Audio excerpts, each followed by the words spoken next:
ankle sprains are, as you mentioned, one of the most common injuries, and we talked a little. You were talking a little bit about shoe wear, but in terms of ankle sprains, the recommendations that you make to players to prevent that injury, in terms of what are your recommendations about taping versus ankle braces versus specific types of training programs?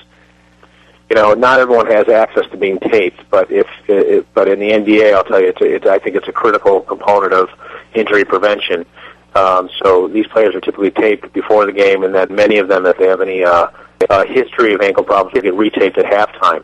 But really, I would say the mainstay is rehabilitation, which is strengthening the muscles behind the calf and on the outer and the inner side of the ankle to prevent sprains and inversion or rotational type injuries that can happen at the level of the foot.